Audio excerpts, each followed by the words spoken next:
Hello and welcome to our special Europa League AFC DONScast as we look back at our opening qualifying fixture against RoPS Rovaniemi. Coming up, a review of the action from last night, and we hear from McInnes.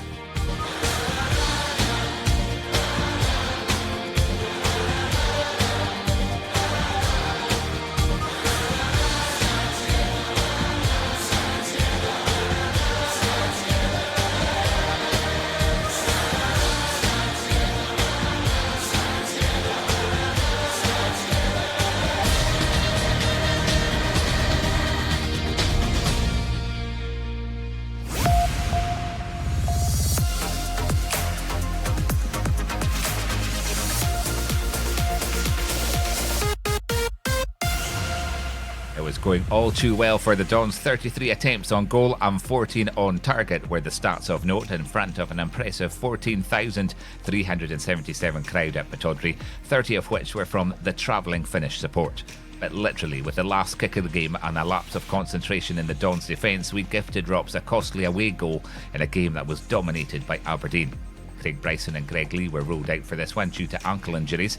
New signings Ryan Hedges and John Gallagher started, with Ash Taylor, James Wilson and Curtis Main all on the bench.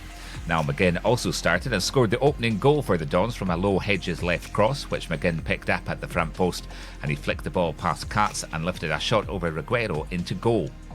A deserved opener, and 3 minutes into the second half it was a Gallagher-Cosgrove link-up that added the second.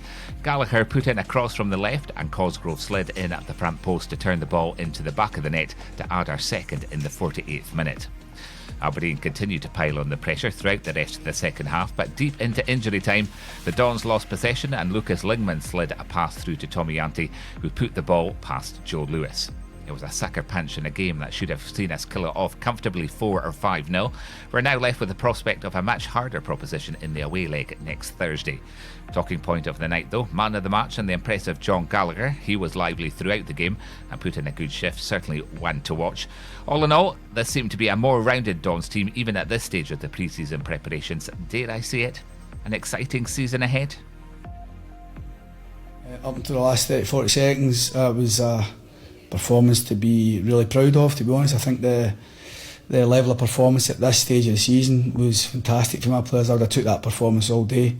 I think like what is normal at this stage of the season, the sharpness in the final third, certainly get plenty of service into our front lot, created numerous opportunities. We should be winning, scoring 4, 5, 6 goals tonight.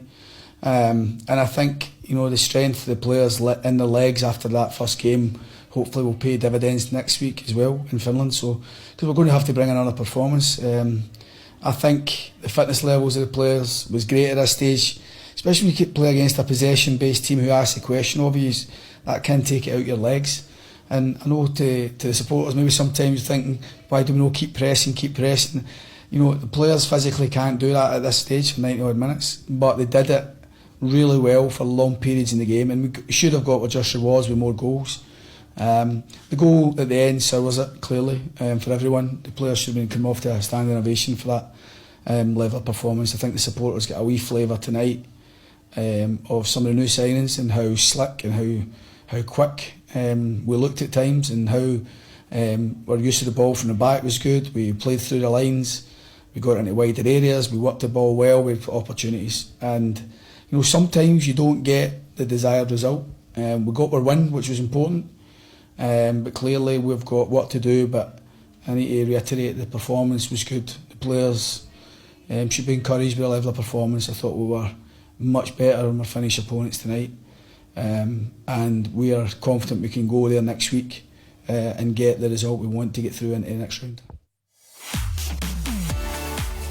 Okay, quickly before I go, ahead to the match last night and a welcome boost. McInnes and Tony Docherty have signed a 2-year contract extension that will see them stay with the club until the summer of 2022.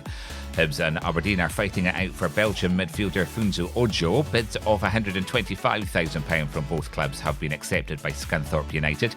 We'll need to wait to see how this one pans out, albeit it's rumoured that Hibs are in pole position on this one. Finally, our kick-off time next Thursday in Finland is at 7 p.m, but kick-off in the UK is at 5 p.m. If you're not heading over to Finland, you'll be able to watch the game on Premier Sports 1 from 4:55 p.m. You can subscribe online at subscribe.premiersports.tv or watch online with Red TV International. Coverage starts at 4:45 p.m, or audio only if you're in the UK and Ireland. Full match replay will be available to watch from midnight.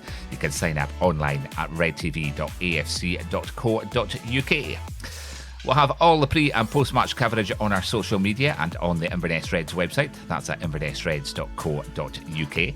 I'll be back with the AFC DONScast next Tuesday at 8 for our continued pre-season coverage, and we'll have another Europa League DONScast next Friday from 10. Till then, thanks for listening and stand free.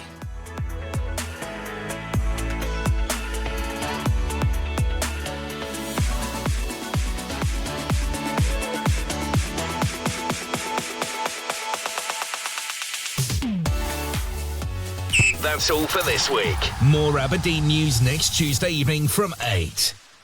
Catch live audio and video Of our next match, only on Red TV. Subscribe now for full match day coverage, replays, highlights and all the goals, exclusive interviews and behind the scenes content. Sign up now at redtv.afc.co.uk. The best of the action, only on Red TV.